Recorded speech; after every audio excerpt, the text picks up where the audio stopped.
What's up, everybody, and welcome back to Pitching Ninja's filthiest pitches of the day. I am Pitching Ninja, and I'm here with the man who's paid handsomely to make me look good, Will Leahey. Did I just get shit on?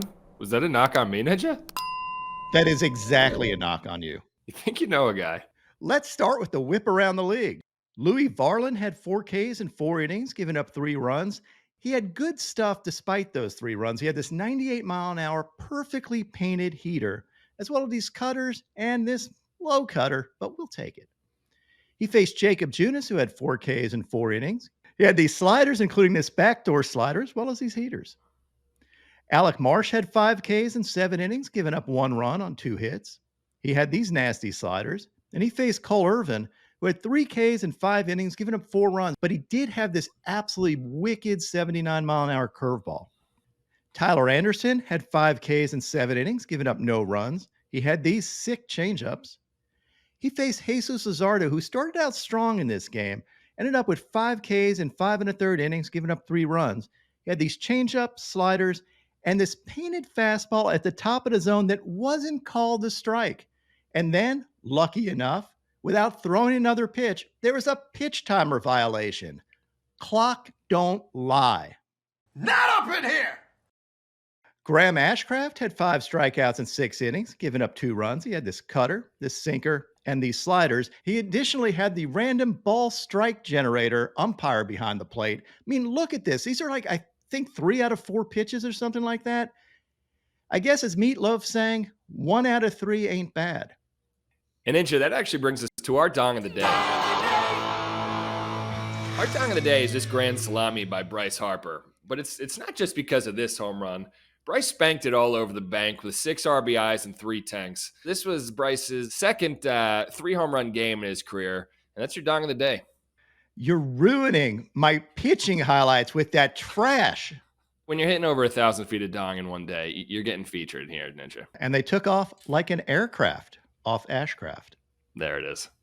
Ashcraft faced Spencer Turnbull, who had this painted fastball, these wicked curveballs, picked up a sword on one, and this changeup. Andrew Heaney had 7 Ks in 4 2/3 innings, giving up 1 earned run. He had these sliders, including this painted slider, and picked up a sword on one. Zach Eflin had 5 Ks in 6 1/3 innings, giving up 1 run. For Eflin, the curveballs were the story this game, as is usual with him. I love his curveball. He had 5 of his 7 whiffs on these hammers. Javier Assad had 5 Ks in 6 innings, giving up no runs. He had this 81-mile-an-hour slider and this knocking on the front door 2-seamer because that didn't quite get there. Framber Valdez had 7 strikeouts in 7 2/3 scoreless innings. He had these nasty curveballs. He faced Jose Barrios, who had 2 Ks in 6 innings, giving up 1 run, and had this wicked swerve. Logan Webb had 5 Ks in 3 2/3 innings. He gave up 5 earned runs, though. He had these sliders and sinkers, including this painted front porch sinker. Ninja, what is a front porch sinker? You've never heard that term.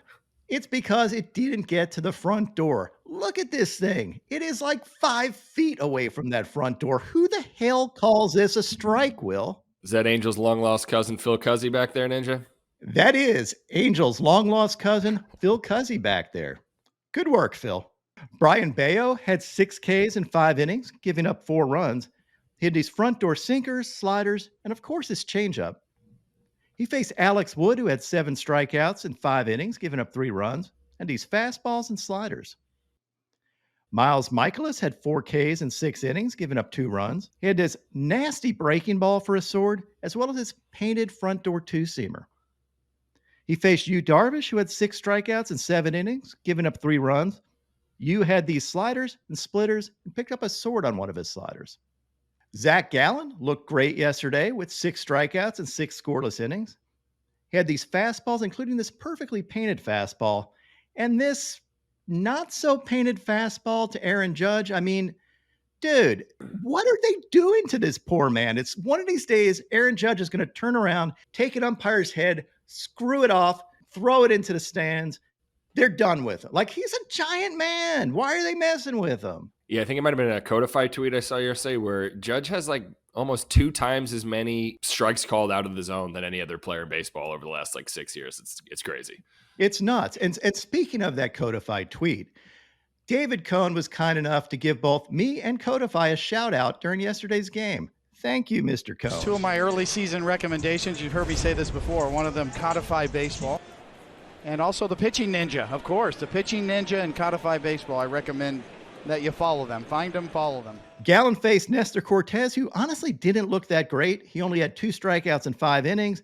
He had this paint-dish cutter. And now onto my top 5 of the day, because one of them isn't a pitch. We're going to start with number 5, and check out this stretch by Abner Uribe. I literally would have pulled every single muscle in both my legs had I tried to do this, but not Abner.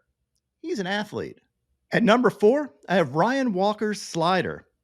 Look at this sick movement. I overlaid it with his fastball, and you can see why you might swing at this pitch. Just nasty stuff from Walker. He's someone to keep an eye on. Other relievers that jumped out at me were Evan Phillips, Josh Winkowski for this filth, Pierce Johnson for this hammer. You mean Prince Albert? That's exactly what I mean, Will. And Dylan Tate with these wicked sweepers. At number 3, I have Garrett Crochet. Holy crap. Drop everything. Take a look at Garrett Crochet's stuff.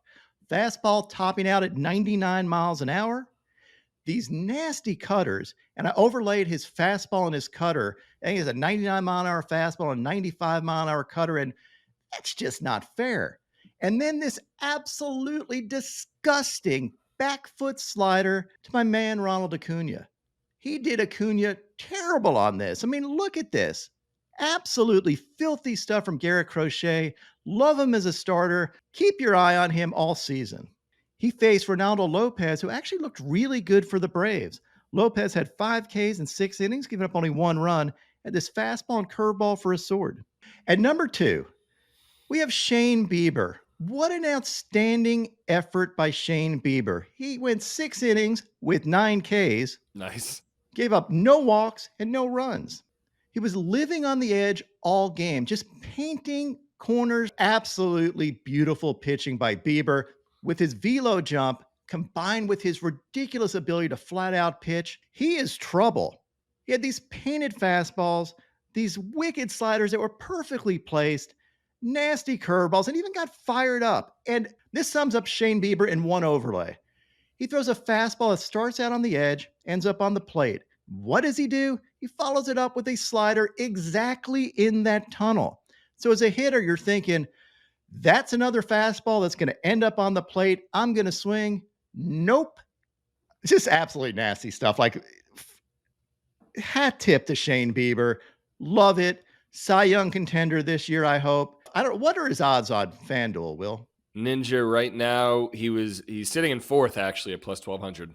Wow. So he has made a big move. He was plus 3,000 at the beginning of the season. I remember that because I had him as one of my dark horses. And now everybody's figured it out. Shane Bieber has come to play this year. He faced Luis Castillo, who actually started out looking great. He ended up with 7 Ks in 5 2/3 innings, but gave up 4 runs. He had these changeups, these heaters, these sliders, and here's an overlay of his 96 mile an hour fastball and 87 mile an hour slider. And you can see why when Castillo's on, he's filthy, but he did struggle a little bit yesterday. I expect much better outings from Castillo. He's another potential Cy Young Award contender. And number 1, my filthiest pitcher of the day. I just couldn't even pick one from this montage of nastiness. Mason Miller is a freaking monster. Look at this stuff. Painting with 102 mile an hour fastballs, demon sliders, painting basically everything. Look at this. He makes the A's worth watching in and of himself. Okay, maybe not that much. Yeah, well, I was watching the Red Sox game yesterday, Ninja, and he was absolutely disgusting. At no point in the innings he was in did I think that the Red Sox were going to take the lead in extras. Yeah, I don't know if you remember, I interviewed him last year just because he had a ridiculous K against Patrick Wisdom. And I knew it then. I was watching him going, this stuff is absolutely ridiculous. And he has done nothing to disappoint me. Been injured a couple of times. But dude, his stuff is the elitist of elite, the filthiest of filth. Hats off to Mason Miller. And now my pitching ninja moment of Zen. Gary Cohn looks none too happy about this rain delay.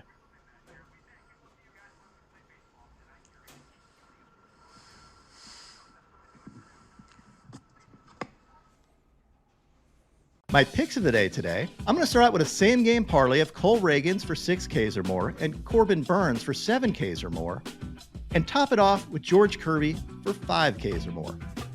What would your picks of the day be?